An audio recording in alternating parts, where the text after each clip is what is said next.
This to make it 28-3. Arthur Blank loving it. Up by 25. Toss to White. He's in. What a comeback.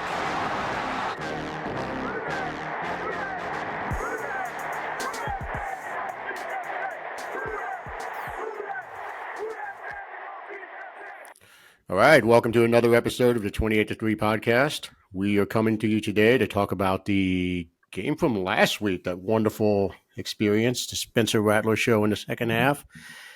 What you got, man? How do you feel about it? I guess I was a little less positive than a lot of people. I felt that game could have really gotten out of hand if the Jaden didn't miss about 3 or 4 throws by 6 inches.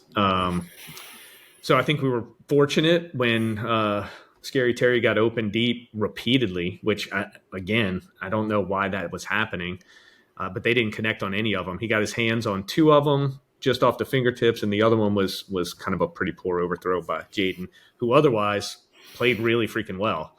I mean, if he hits those 2 throws, he's probably got like a 400-plus yard game with 4 or 5 touchdowns. So overall, I didn't love it. But, again, it's something like I think you and I talked about. The team just continues to fight. There was no give up. We were getting beaten down pretty bad in the first half. Haener was a disaster, taking those sacks and, just not getting the ball out. He looked really, really, really bad. And we're down 14-0 at half, and you just feel like that game's about to get away from us, and they just come back and fight and make a few plays, get a few lucky breaks. I mean, 2 personal foul calls on Rattler. I think on one of them, did he take a sack on one of them? But either way, I think you saw 3 or 4 throws from him, which is why we like him. But I still think you saw a bunch of throws where you're like, man, he's still got a long way to go. If they got pressure on him, it was basically the play was over, except for the one he hung in there and looked like he was going to be picked, but his arm was strong enough to get it down before that safety came across, and MVS caught it it was a deep post, but obviously it was a little bit underthrown for a deep post. So he kind of like flattened out his route and caught it right in front of the safety in the corner. And it was a great throw. I mean, no disputing it at all. But I don't have this level of excitement like all of a sudden Rattler's the guy. I mean, he was still 10 of 21. He looked a little bit skittish at times. But you also saw the physical tools that we've talked about a bunch, that if he can get the other parts of his game right, you have something to be excited about. Yeah. I mean, it was encouraging, the fourth quarter. You and I were talking about it offline that game should have gotten out of hand. I think there were 3 misses from Scary Terry, from Jaden Daniels to him. And it was, if those hit, you're talking about a 3 touchdown deficit towards the end. So I don't know, man. There was a lot. He looked better than he did in the other performances. Like, he wasn't taking the sacks at that ridiculous rate that he was before. Haener, on the other hand, like seeing Haener in the first half and then Rattler in the second half, you saw Haener he was clueless out there. He had no idea what he was doing. I don't think anybody can dispute at this point that Rattler is obviously the number 2 quarterback at this point. You're really stretching things if you think that Haener should be the number 2 over Rattler on game day. I think seeing Rattler come in, I mean, they scored on most of his drives in the second half. So, he did go 10 of 21. I think that's just not good enough. No, it's not. And look, people are getting a little, you know how it is, man. The hype train reloaded, and it's barreling down the tracks again. And, depending on what happens on Monday night in Green Bay, that thing is either just going to keep going or it's just going to slam shut, because this Green Bay game is going to be tough. Yeah, I agree. And, to focus on the Rattler thing, he scored on every drive. So you got to give him that credit. It was 4 drives. It was four scores. The huge pass was basically the whole drive on the first one. We got it at I think our 30 or something, and he completes the 40-yarder to Valdez-Scantling. That was pretty much the whole drive. And the touchdown to Cedric Wilson. So those were 2 really good throws, great plays. Then you have 2 field goal drives that were about 50-yard drives. Okay, that's fine, but that's what he battled in his other starts. He couldn't finish drives. Then I think you look at the last drive, and while he played well, half the yardage came running the ball up the middle with Kendre and them just sagging back, allowing these short throws, and he just dinked and dunked them all the way down the field, which is perfect. If they're going to give you that, excellent. But I think you got to put that a little bit in context that, they were clearly sitting back thinking he couldn't put a long drive together, and Kendrick's gashing him for 8 yards every time we handed it to him until the last carry. And it was, I give Clint credit too for that play calling to just take pressure off Rattler, run that ball. If they're going to give you that 5 to 8 yards, take it. And we did, and it was a great drive, and no issue going for it for 2. Who cares? The season's lost. Let's have fun. One of the things we keep talking about, like the last play, the 2-point conversion, you have all these supporters of his come out and say, "What is Juwan doing?" And if Carr throws that ball, they're like, "Why is that? Why is he throwing it that far out in front of him?" We're having the same conversation. It wasn't a great throw. It wasn't a poor throw. It was a near miss, and I don't think that's a guaranteed catch by any stretch. But it was at least a chance. So. Wasn't a bad throw, but just funny how everyone comes to his defense and says Juwan dropped it. It wasn't a drop. It was a laser, a little bit too far out in front, but he could have possibly made a play on it, in my opinion. You have to be encouraged, but we know 10 of 21 is not good enough, and we caught a little bit of luck with those personal foul penalties too. I didn't even think about that. Those were huge. Yeah. So, I think you just got to take it in context. For him to show the fight and to be able to bounce back, it shows his confidence isn't gone, which is one of the things we were worried about playing him early. It's not shaken. You can see he's confident in what he can do. And, he's just got the same things I think to work on that we saw before. And that's his presence in the pocket and getting that ball out, on time. And, there's nothing to say he can't figure that out. I just don't think it's there yet. And I think we get to see 3 weeks of it, which I think this is when early in the season when Carr got dinged up for the first time, we were saying if the season's lost, why not see 4 or 5 games of Rattler? Yeah. Just see if there's development over it. Putting him in before, I think it was too soon, but we had no option. So I get it when you have no option, but it was too soon. And the offensive line was completely beaten up, and there's no debate that Carr's going to be able to deal with that better than Rattler at this point in his career. Now we've got kind of some of the offensive line back. We're a little bit healthier there. We're not healthy at the skill positions, but I'd much prefer a healthy offensive line in comparison to. So now we get to see if he can just show he's not going to light it up, but let's just see if he starts to make those steps where the boneheaded plays come out. And we start to see less and less of them from game to game, where we can get a little bit more optimistic of his development going forward. And be fun. Man, I'll say this, though, to his credit, he doesn't really turn the ball over much. Like, I'm looking at his stats right now. The first game against Tampa, he was 1 touchdown, 2 interceptions. Next game, 0 touchdowns, 0 interceptions. Next game, 0 touchdowns, 0 interceptions.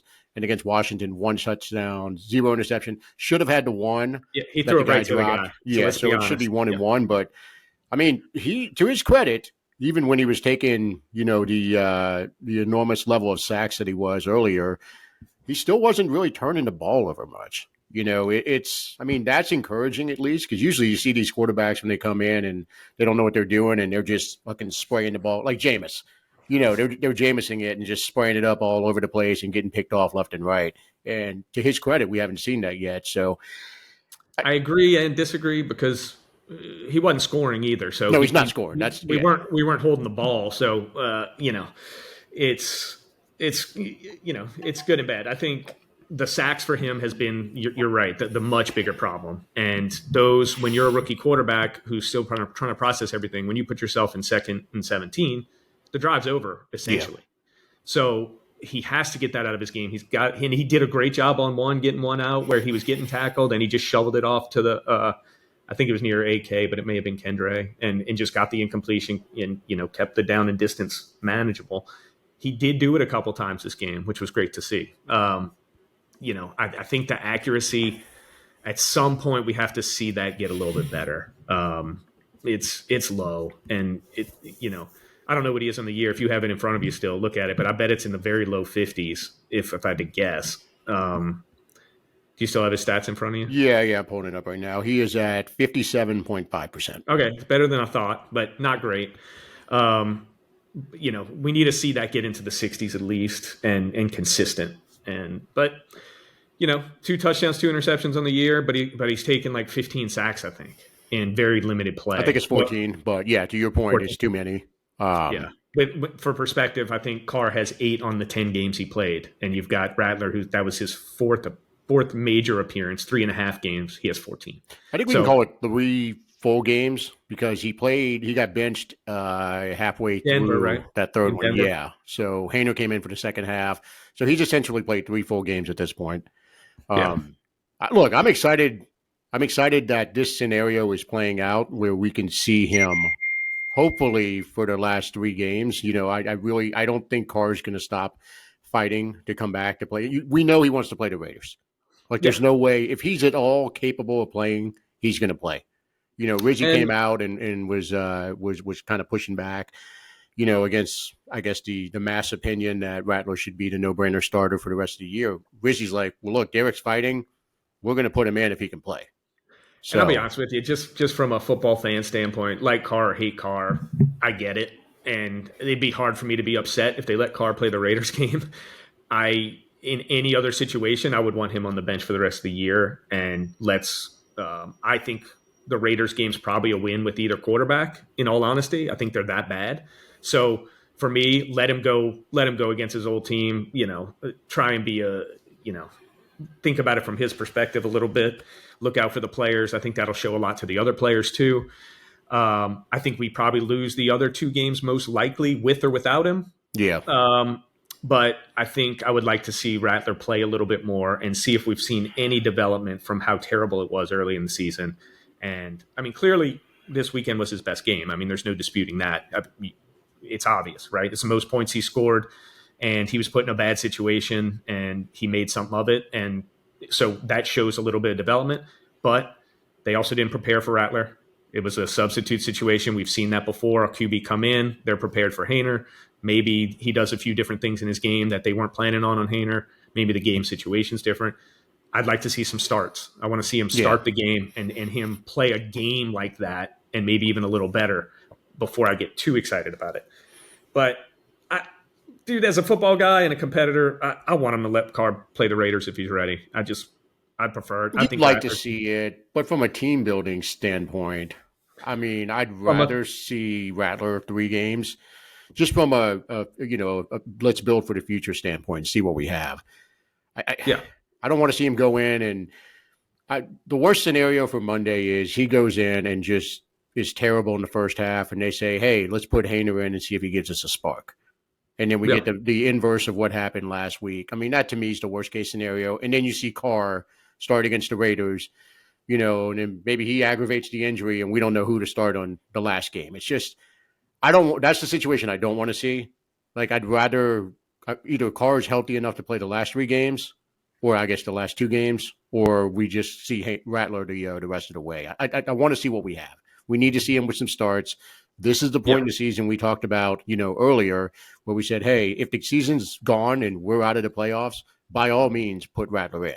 It was not the time to push the whole narrative that, he's the best quarterback and all of that back in September and October. Like, that was never. He's still not. He's still not the best quarterback. I mean, Rizzi came out and said it point blank. He said, like, if Carr were healthy, he's the starter. He pointed to how Carr doesn't take many sacks, doesn't turn the ball over. Rizzi specifically called out his stats in the 3 or the 4. What is it? 3 games he started under Rizzi is 3 or 4, whatever it is. He pointed specifically to those stats. You're still 5-5 with him and 0-4 without him. So if the objective is to win the games, there's no debate. All the numbers are there. There's not a number you can draw upon that says differently. Yeah, quarterback play is far superior when Carr's in there. He's got near 100 quarterback rating. Doesn't turn it over. Only 5 interceptions. Only taken 8 sacks. He's not lit it up. We know that. He's not dominating games, but he's not losing games for the Saints either. He's just not. And, unfortunately, Rattler and Haener, you haven't seen a lot until this second half, right? We saw something. So So I agree with you, especially from the long-term look of the Saints, that the ideal situation is Rattler playing. And you're saying that you're a little higher on Haener than I am. I think Haener's No, I'm out the not. I'm league. not. Look, I said Haener would stick in the NFL for 10 plus years as a backup. Yeah. And I still think that because, we were talking about it through text the other day. I said, Nathan Peterman is on an NFL roster, and he has been the absolute worst quarterback anyone has watched at any point over the last 10 years. Yet he still keeps getting contracts. And I know it's the practice squad on the Falcons, but at the same point, he's not getting on a contracts. But I mean, look, he's getting paid by an NFL team to be on their team, which is just reprehensible. Year 5, you think he's there in 3 years?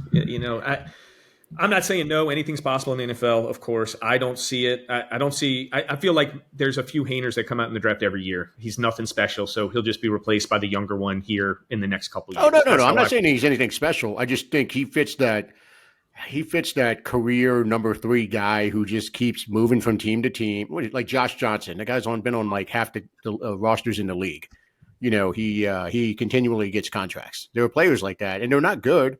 Like, look at Skylar Thompson and the guy. Josh Johnson's better than Haener, or had proof. Well, he's got physical. He's got the physical ability to be. He can come in and run around. But I guess someone like a Skylar Thompson, like those guys, they keep getting contracts. Like they're on teams. Skylar Thompson.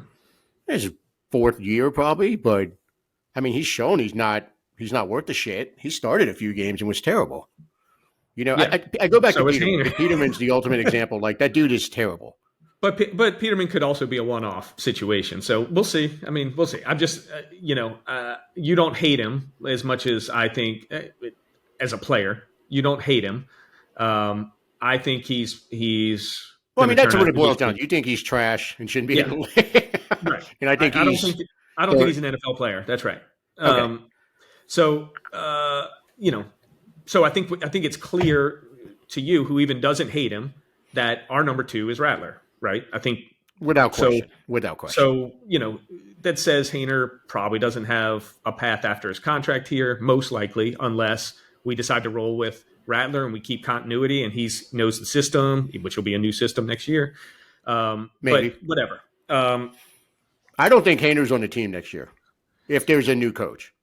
Next year, if we bring in somebody from the outside, I think you're absolutely going to see Rattler on the team. Most likely you see Carr on the team unless they have somebody specific in mind. Well, Haener's got 1 year left, right? Or no? Who? Is he done? Haener's got 1 year left, right? No, he was a rookie last year, so he's got 2 more years. 2 more years for that level pick? Okay. I didn't know you got a 4-year deal. Every rookie contract's a 4-year deal. The first-round picks have that 5th-year option.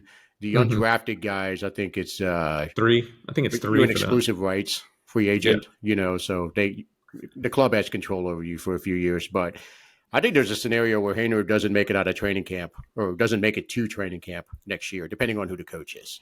Whoever it is, if it's an offensive guy, they're probably going to want to, bring in some younger guy who maybe is a backup. Same, I guess, general description is Haener, like someone who might have been a mid-round pick who has been running number 3 on their previous team, and they're just a little more familiar with him. And I think Haener's probably going to get pushed out. Rattler stays on the team no matter what because the talent is there. We all know he's got top 10 quarterback in the league ability.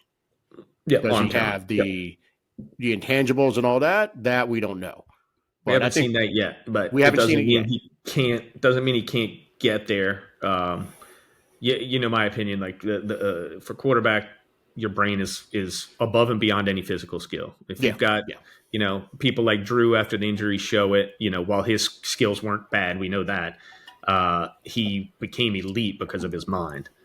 And the best quarterbacks are all very intelligent about the game and how they manage the game. Lamar, just the way the nuance to the game, Josh Allen, know when to pull it down, run, know when to take shots. The best guys have the mental worked out. There's no doubt about it. There's no one who is skittish in the pocket and not feeling just awareness being low. They don't succeed. So he's got to elevate, and there's nothing to say he can't. We hope he does. No, I mean, look, we all do. I think there was the civil war amongst Saints fans, whether you were, Team Rattler or Team Carr. And I told Corey last week, I don't care I don't care who the quarterback is. I just want whoever is playing quarterback for us to succeed and be the next guy. You know, if it's Rattler, amazing. If it's Haener turns it around, amazing. If it's Carr, the only reason amazing. the war is so stupid, it's not support of Rattler. That's fine. You want to support Rattler because you think you see that arm and It's you more think he's the anti-Carr. best thing. Right. To say he's a better player and you're better off starting Rattler over Carr right now, that's just not an argument. It's not. But if you want to be Team Rattler and root for him to just dethrone Carr and get him out of there by elevating his game, fantastic. I think that's great. Who cares? Yeah, I think we would all fall in that category. I mean, you want the young guy to come in and supplant the the veteran. Everybody wants a Tom Brady story, dude. Who doesn't? Apparently the Jets owner wants the Brock Purdy story. Did you see that shit? No, but he apparently there's some article came out. There's all kind of crazy stuff, but the Judy thing is pretty funny. Which one? Not trading for Judy because the Madden ratings. Yeah. Dude, this one's even crazier. It's like when they were, I don't remember what trade it was, and the other team wanted like the last pick in the draft is, the Mr. Irrelevant pick. The owner said, no. Send them an earlier pick because I want us to pick Mr. Irrelevant. And it's like, this guy's apparently batshit crazy. I don't know what, I think it's Diana Rossini who apparently he pissed off for whatever reason. So she's just going nuts with that article. But I mean, it's still Woody, right? Yeah, Woody Johnson. Still? Yeah, I mean, he's been around too long. He's just old, and the team sucks. I mean, that's the problem is when you allow the repeated systemic failure, and you keep all the same people around. And what does that sound familiar? Yeah, exactly. So sometimes and of course he's the owner, so that makes it harder. Yeah. But if the owner doesn't know when to change something up, even if it's himself having input on these things. This is what you get, And, well, apparently he's got 2 teenage sons, and one of them's named Brick, which is fucking hilarious. But wouldn't that have been cool? Like if our dads would have been the owner of a team, they're like, "Hey, son, I see you playing Madden. Check the awareness level of this receiver. We're thinking about trading for him. What do you think?" Dad, his awareness is like 71. I don't think we should pull the trigger. Yeah. Like imagine having that kind of control. That's fucking awesome. If you want to be a loser, I guess it's just crazy. So, same could be said for like Jerry Jones hanging on too long and being involved too much and not fully passing it off at this point. And you've seen that team have misstep after misstep, even while they're kind of nailing the draft for those years a few years ago, just crushing the draft. And, the way they negotiate contracts with their players and just always paying top dollar because they don't. Well, they wait until they're backed in a corner to pay top dollar. They never do it proactively. Like, okay, we think this guy's about to take the step, like a Carl Granderson contract. Right. You're not letting CeeDee Lamb go. Why aren't you signing him at today's rate rather than letting others sign at higher dollar values and just costing you money? Well, you see that stuff about Micah Parsons where they didn't shut the door on trading him instead of giving him. So what the hell? It's because they didn't. You just signed that in CD. And now Micah's going to demand top 2 or 3 defender in the league, if not number 1. And he should.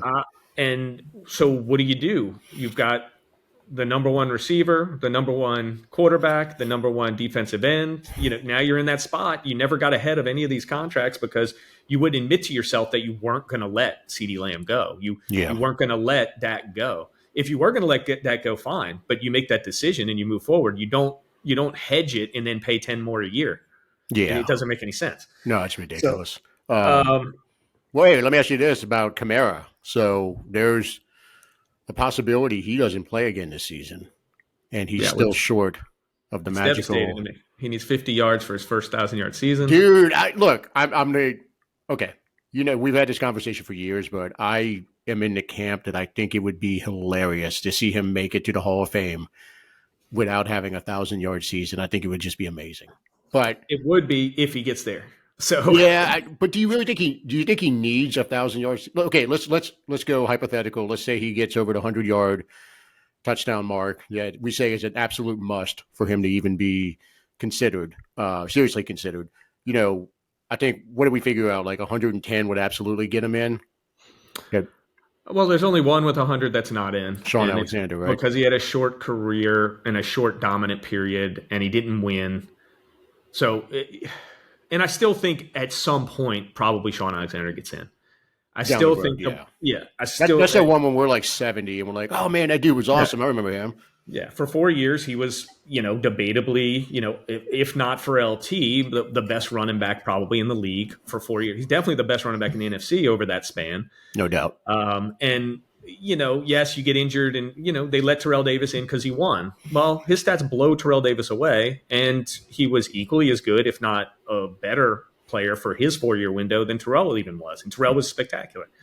But, he's got 4,000 more rushing yards. He's got more touchdowns. He's got more everything other than he didn't win the Super Bowl because he didn't have John Elway and an incredible offensive line and just a really that team. If that team would have existed when Elway was 30, that team would have been one of those scary teams for that window that they were in. When it would be the Chiefs' window right now, where they'd be going for the three-peat, and winning like 4 out of 6 years or whatever. Yeah, they were even better than the Chiefs team right now. Like overall, not I'm not comparing Mahomes or any of that. I'm just saying, as a team, that team was a juggernaut for a few years. They were 2 touchdown underdogs in the Super Bowl, won it easily. Then they come back, win the next Super Bowl. The only problem is Elway was like 37, 38 years old. If he was a younger Elway, that would have been an absolutely frightening team, probably for about a 5-year span of what the Chiefs have done. Exactly. The sad thing is, like fans today, most of them haven't even seen. They didn't see Elway. I bring that up because we picked up Clyde Edwards-Helaire the other day. He's on the practice squad right now for the Saints. And it was announced that his jersey number is going to be number 23. Lattimore's, yeah. And it's just funny, like the outrage of all the and I'm going to go ahead and say anyone who, I guess, was posting about their outrage outed themselves as you're 25 years old or younger. And, you in your mind, Lattimore is like the end all be all. And the guy who keeps track of all the jersey number changes and all that, he's got a Twitter account, and the guy responded, he's like, if you guys are going to be upset about someone wearing a jersey number, he's like, how about Ryder Anderson wearing number 57?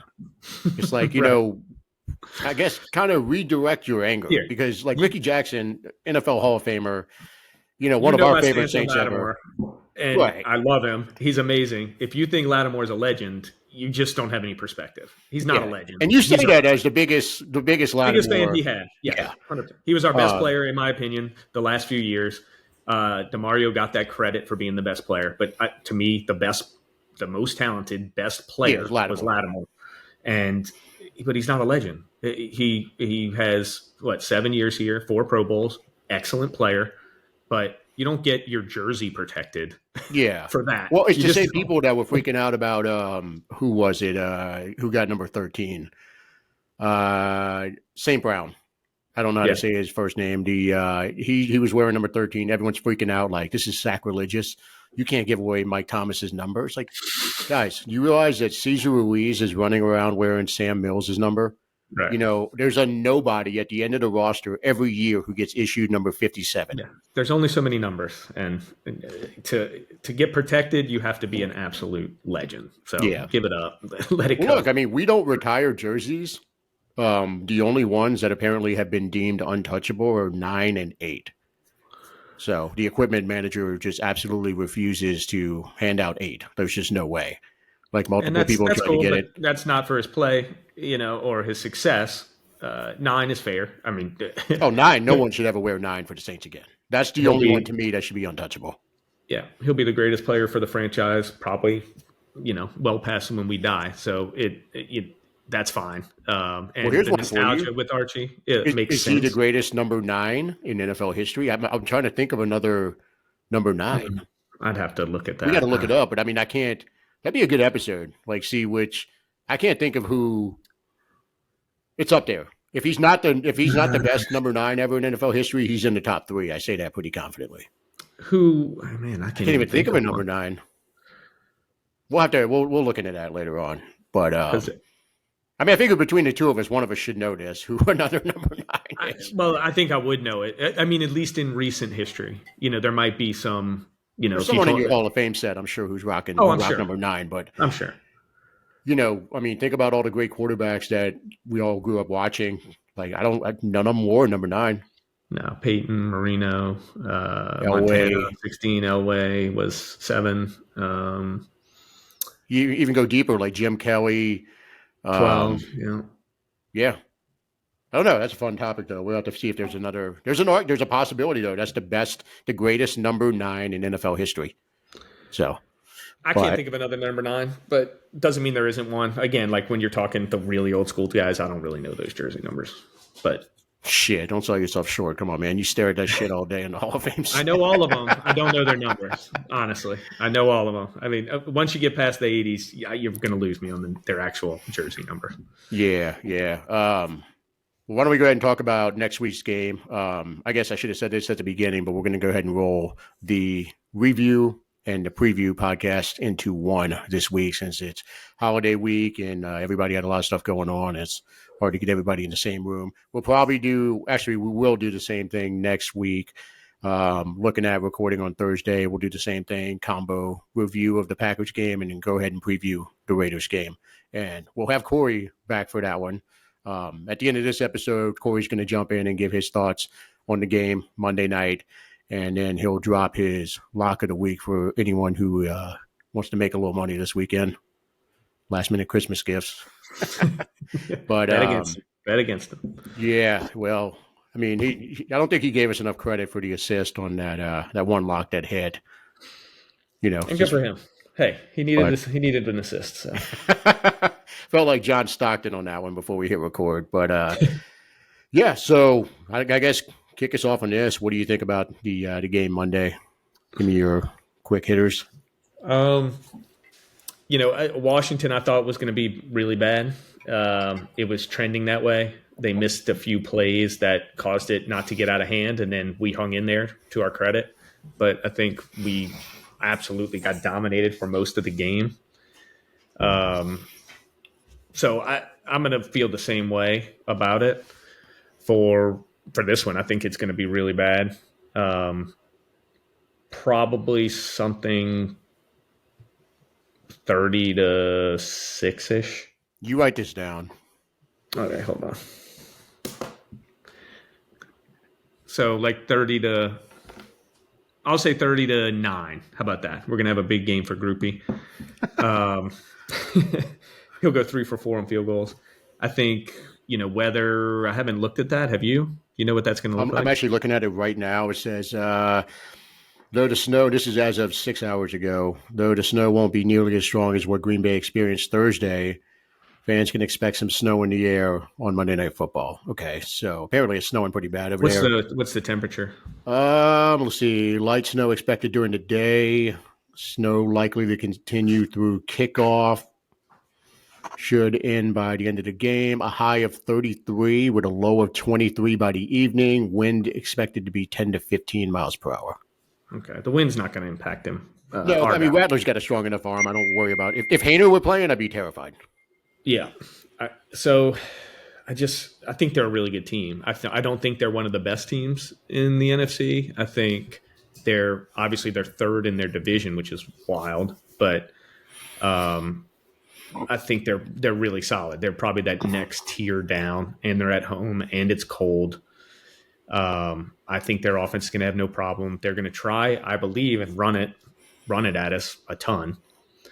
And we've done a little better at that last few weeks, which is nice to see after how bad we looked. But I just think they're a far superior team of the players they're putting on the field this week. We're still incredibly banged up at the skill positions. We've got AK, our only guy this year, isn't playing. So I'm going to say 30-9. I'm going to say Kendre is our MVP. I was going with. Yeah. And we'll give him like 100 total yards. I'm saying we're not going to score, so I'll just say 100 yards. Defensively, shit. I'm going to say DeMario again because I feel he was the player of the game last week, in my opinion. He was everywhere. He looked like, maybe that hamstring just took a little while to be 100%, but he was flying. And 14 tackles last week, had the sack. It looked like, what we've seen from him the last few years. He went over 100 tackles again. So he's still playing at an incredibly high level. I think they're going to try and run the ball. So I think it's going to be a lot on DeMario and Pete. I think they'll hang in there, but inevitably they're going to put a few plays together that score the points. So I'll go with him, and we'll say double-digit tackles, a couple tackles for loss, just flying around the field. Okay. What you got? Yeah, and I guess before we go any further, we probably should.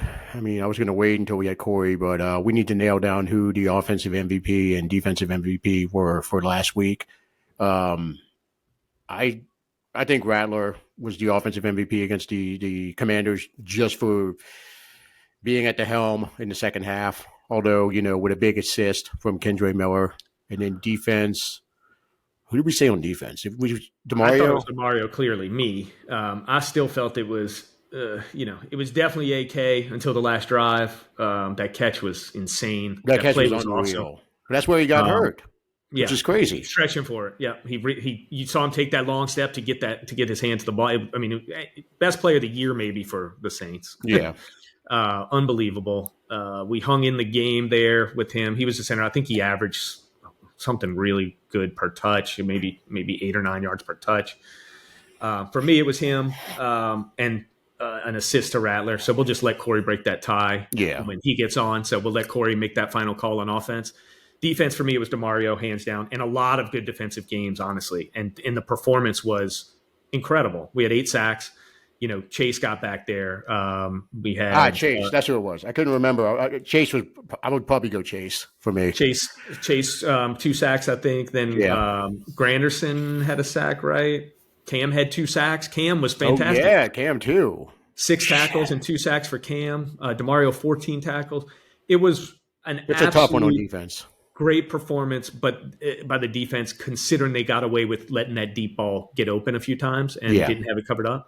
But the front 7, I mean, you can't argue with it. They held Robinson down. Jaden had one really bad scramble that we allowed, but other than that, they even kind of kept that within reason. And Jaden does that to everybody, not just the Saints. It's not one of these Baker types that runs for 50 yards when he doesn't do that week in and week out. Jaden does this, and they, other than one play, kind of held that in check. So I'm fine picking any of those guys on the front 7 for the defense. So if you say Chase or Cam or anything, but I just loved what I saw from DeMario as a whole. Yeah, you know what we can do, since we'll have Corey on for the for next week's episode. I think we can we'll just hold off until then, and we'll just kind of tally up the Redskins or the Commanders game and the Packers game all at once to divvy out the points. But okay, so who you got? My thoughts on the game. I think Packers absolutely win this.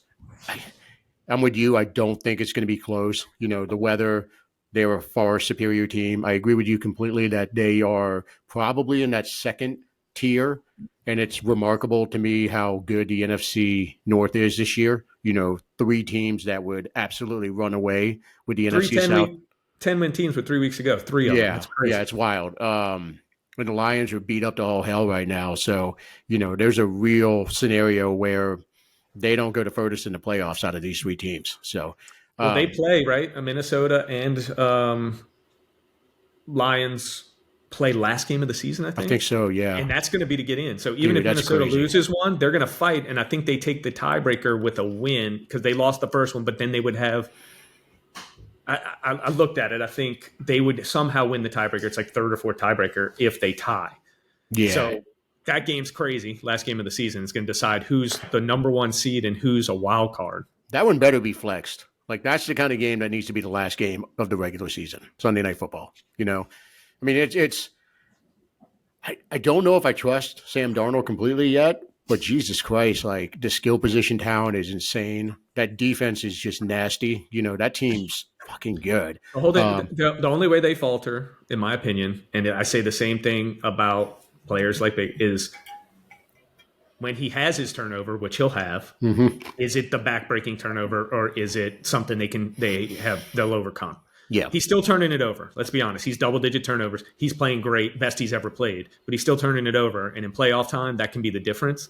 If he doesn't turn it over or keeps it to 1 a game, they've got a chance. They are a good team. They're a real good team. And that coach, you and I are in complete agreement on the coach. We both said he's in the top 3 or 4 coaches in the league. And I don't even think it's disputable at this point. It doesn't matter who he has at quarterback. He gets something out of him. So he won games with Josh Dobbs against us. I mean, yeah, and I'll be honest with you. If I'm them, I let Darnold walk and fucking slide McCarthy in because I feel confident McCarthy is going to cook. I like McCarthy more than most, but I think he's going to cook once O'Connell gets his hands on him and really coaches him up. And I think that injury might be the best thing that ever happened because it's basically a redshirt year, and he can just focus on taking in the playbook and learning all the plays and the systems. So I think. Very real scenario. Darnold walks, goes somewhere else. Someone pays him $40 million, and then you see McCarthy step right in and just if it's 40, they're letting him go. They have to. And God bless a team that pays him 40. You're making a mistake because you ain't bringing his coach with him. And we love to see these guys kind of rebound and make some of their careers, but he didn't go from what he was to a $40 million quarterback. He's if you pay him 20 and you try and build everything around him, okay. But he didn't make that leap. Trust me. Like this is the situation. This is Justin Jefferson, Addison, Hawkinson, Aaron Jones, the coach. This is that. Like you're not going to be able to recreate that situation for him. So you can't pay him that money. So if someone does, they're going to let him walk. If he were to take unless they make a deep playoff run and he lights it up, that's the only scenario they pay him. I think unless it's a Super Bowl appearance, I don't know. Now, if he were to take a Baker deal, then you're getting into like maybe we do it with like lower guarantees, like 3 for $100 with what was he, 55 guaranteed, something low number like that. Yeah, it doesn't impact McCarthy. If McCarthy's ready and beats him out, you're not dead in the water money wise. Right. Then they may keep him. But if it goes to that like what Daniel Jones got more than Carr, once you get more than Carr. You got to let him walk. You have to. And I think they will, but we'll see. All right. I'll go ahead and get my so I say Packers are going to win. I'm going to go ahead and say this one gets kind of ugly. I'm going to go 35, and I'm going to say 35-17. Offensive MVP, if you can call it that. I'll go with Kendre Miller, just like you. I just think we're out of skill position players. He's the only one, to me, who has any real pop out of the ones that are left walking. I think he's going to put up over 100 plus yards. I think that he's going to have like 7 or 8 catches too. I think, you're going to see a lot of that in garbage time where there's dump offs and stuff where we're just trying to move the ball down the field and get whatever we can. So I think 100 plus total yards, 7 or 8 catches, a touchdown. Defensively, I'm a ride with Brzee. He's had the hot hand lately, although everybody in the front seven, as you touched on, has been pretty hot over the last couple of weeks. I think Brzee, he's really making that push to get double-digit sacks. So I think he gets at least 1 sack in this game, and has a couple of pressures. It's actually a front 6, huh? For us, it's a front 6. Yeah, no kidding. That third linebacker is really non-existent, but I think I think the game could potentially. I think it will get ugly. I think. Rattler's got the arm to cut through any wind and snow, but does he know where he's going with it? And that Packers team is really good. They are primed for the playoffs. They're primed to make a little run. So I think it's going to be a tough one. Do you have any thoughts before we turn it over to Corey's picks in the lock of the week? I think we're pretty much on the same page. I think we're just simply outmatched this week, and it has nothing to do with Rattler. It has nothing to do with anything. This is the players we're putting on the field don't match up to the players they're putting on the field this week with injuries and everything else. It's just and they're at home in their environment. We're out of our environment completely in 30-degree weather. I just think it's a recipe for one of those games, and might be turning that one off early and going to bed on Monday night. I'll sit through it all. But, before we turn it over to Corey, though, we'll just let you guys know that next week, since it's Christmas week, we'll probably go ahead and do the same thing. We'll record a combo episode on Thursday, try to get it out to you as quick as possible. And then after that, after we get to the new year, we got a lot of fun episodes coming up. Nick and I will probably record a few more during the week. So we're going to try to get as much content out there as possible. So with that, we'll go ahead and turn it over to Corey for his picks and his patented lock of the week. All right. Thank you, Max. Thanks to our listeners and our viewers for hanging around to hear me chime in on our combo review and preview episode. Holiday season, so here we are reviewing the Commanders game from last week. And I'll get my thoughts on that first before I get into my predictions for the Packers game. I think overall The Commanders game, it could have been a hell of a lot worse. I'm kind of in between what Max and Nick said about that when they gave their thoughts in the beginning of the episode. Like what Nick said is absolutely right, that if Scary Terry makes a couple more catches that were really within his grasp, that game has run away from us versus could have run away from us. Jaden could have had an enormous stat line, but I guess you could say thankfully he didn't. It at least gave us a chance to hang in there, and in terms of just watching a football game, gave us something that we as Saints fans could watch. I don't think that before that game we had any expectations of even being capable of winning it, much less having the chance of a walk-off win, which we would have had if we made the 2-point conversion. Obviously, the biggest story of that game was Rattler coming in the second half. It kind of like what they said as well. I can't believe I'm agreeing with them, but there's been more to agree about recently because just with the obviousness of the way the team's playing, look, it's encouraging what Rattler did in the fourth quarter. I think overall, if you look at his stats, stats don't tell the whole story, obviously, but 10 of 21, it's got to be better than that. Like Nick said earlier, you want to see the completion be higher. You want to see the accuracy be a little bit better. But look, Rattler's still a rookie, so the obvious thing is to want to compare him to Carr right now. And so when you do that comparison, you have to take into account Carr's experience and Rattler's experience as a rookie. And so, he got off to a little bit of a shaky start, I thought.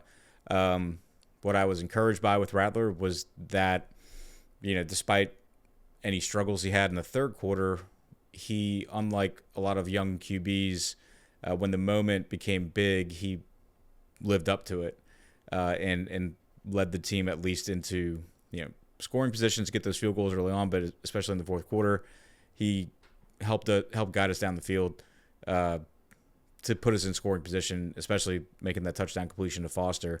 Now, that said, one of the biggest factors at the end of the game was Kendre, with the ability to make guys miss and with the strong running, getting those rushing yards when Washington was allowing you to get them. Kind of a bold move in a 2-minute situation to run the ball that many times, but it worked.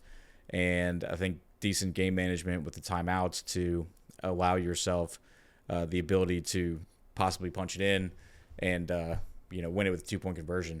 So, with Rattler, it's encouraging that he showed the poise to be able to stand in there and do what he had to do to at least put us in a position to tie and then possibly win the game.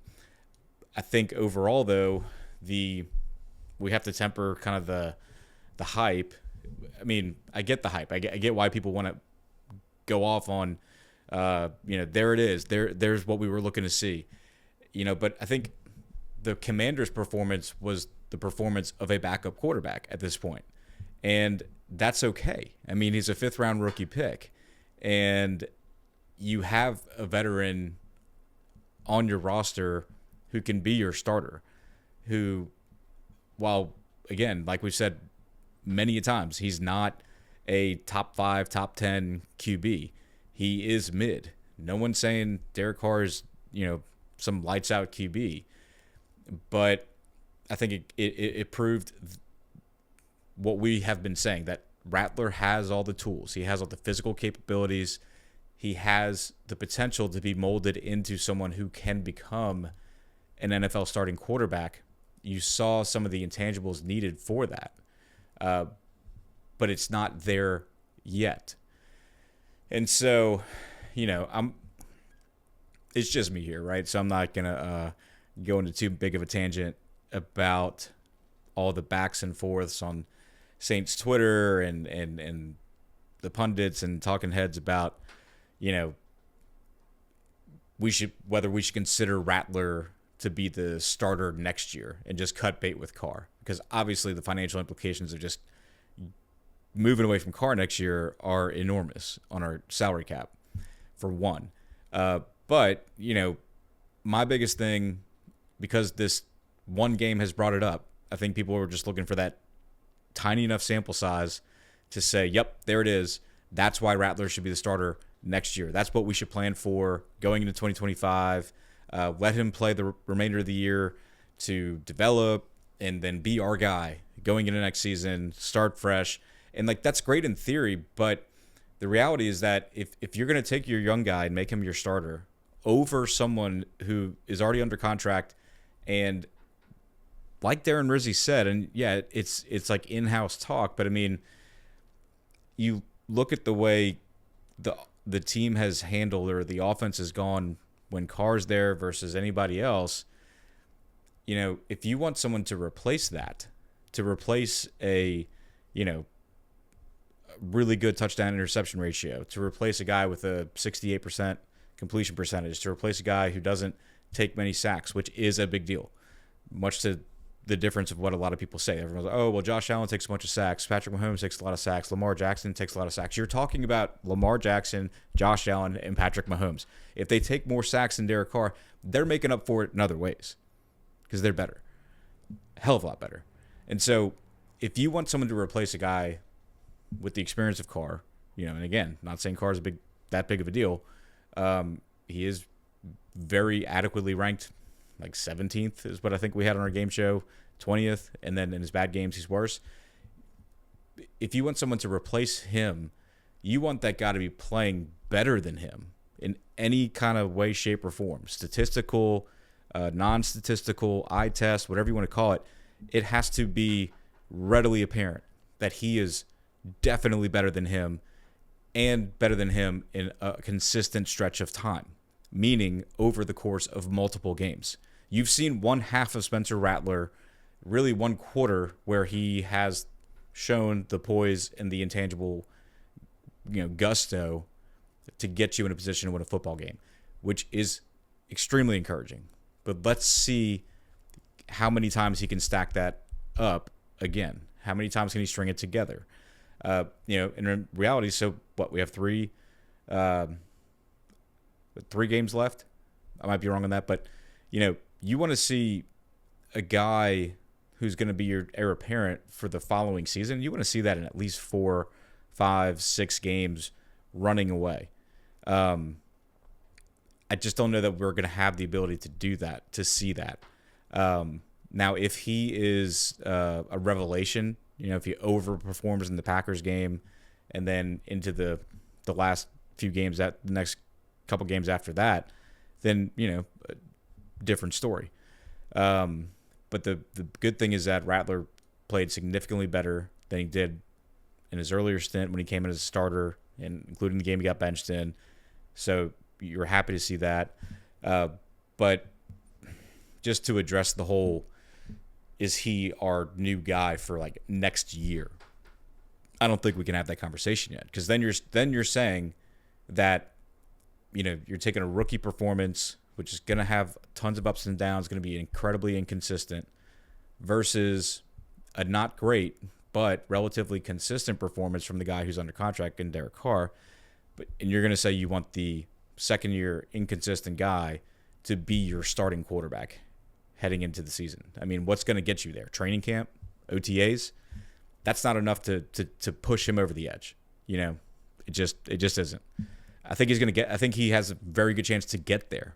And it could even get there mid-season, you know, as tough as it is to see a, you know, quarterback change mid-season for a team. But that's just my take on that, because there's just a lot of stuff. People just seeing one half of football from Rattler, and yes, much, much more improved, but just saying, okay, well, there you go. So lock it in next year, Rattler starter, Kendre AK at tailback, and Kendre in a more prominent role, and just people just like planning for it. And it's like, we're not there yet.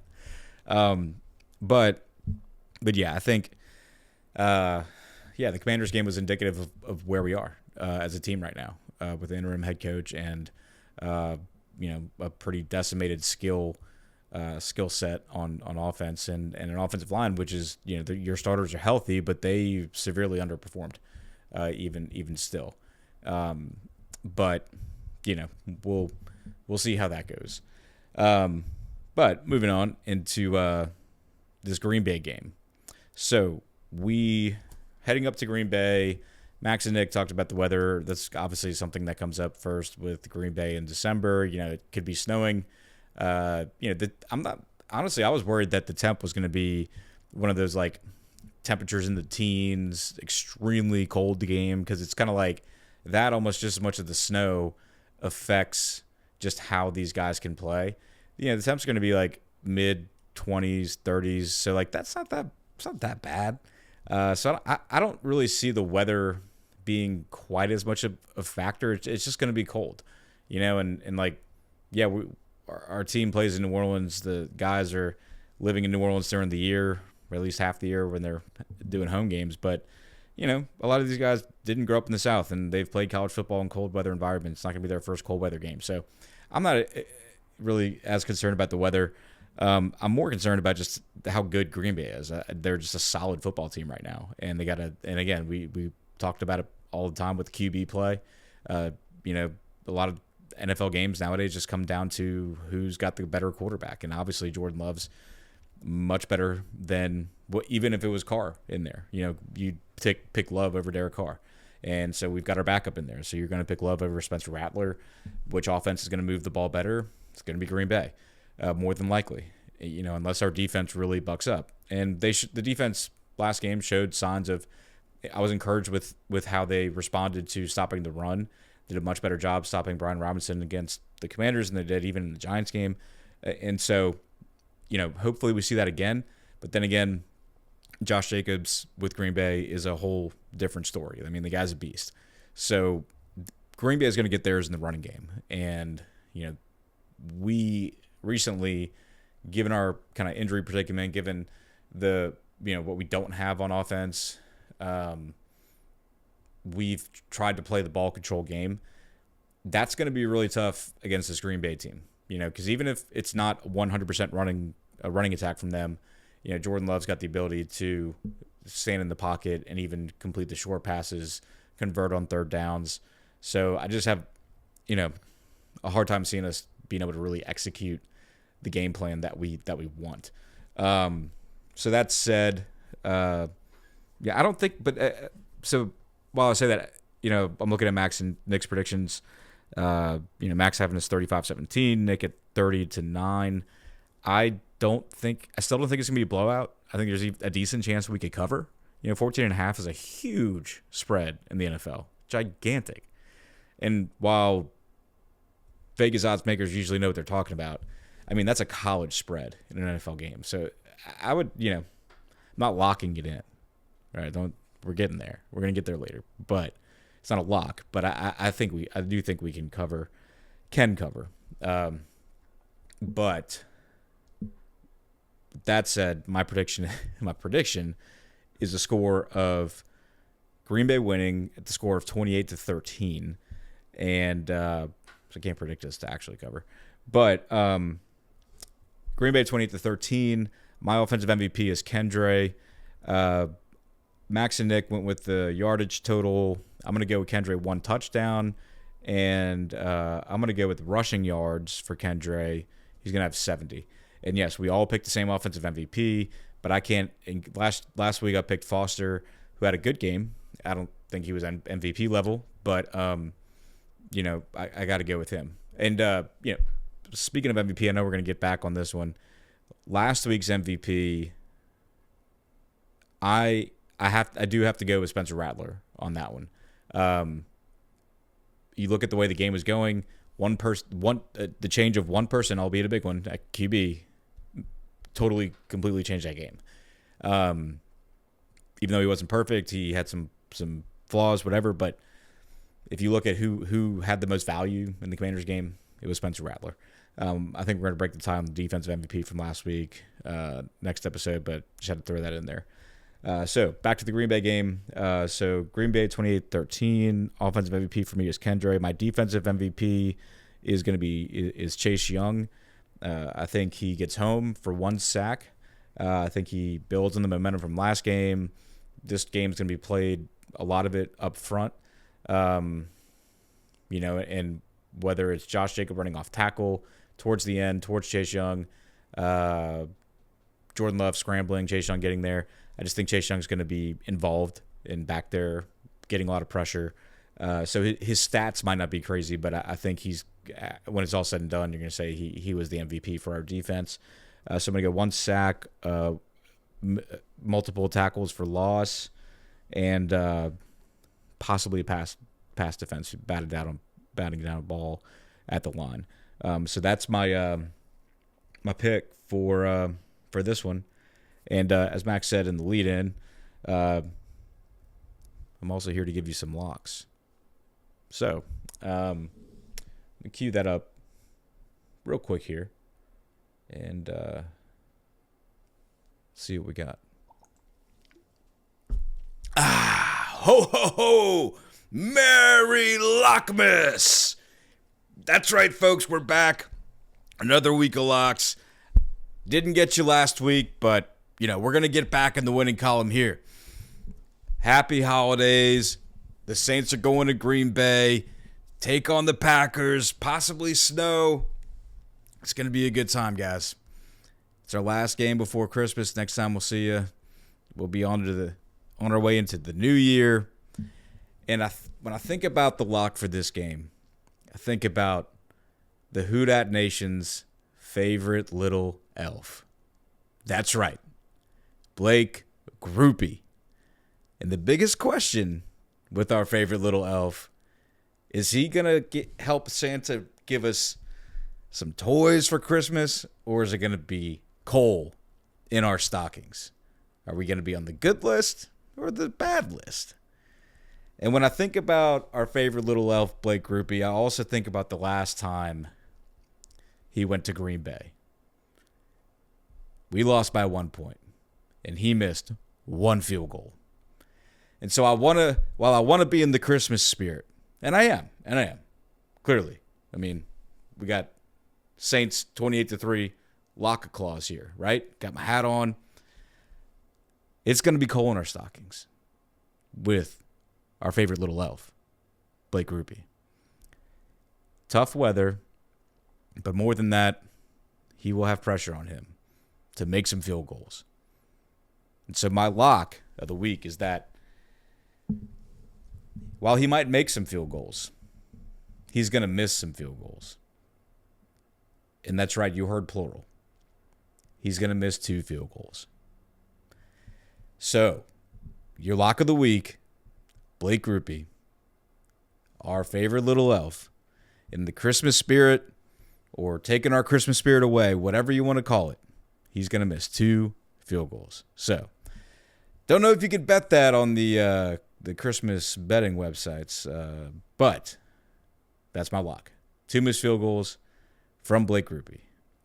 And to close it out, from myself, Max, and Nick, who recorded earlier, Merry Christmas, Happy Holidays. We will see you on the flip side next week with a combo preview episode.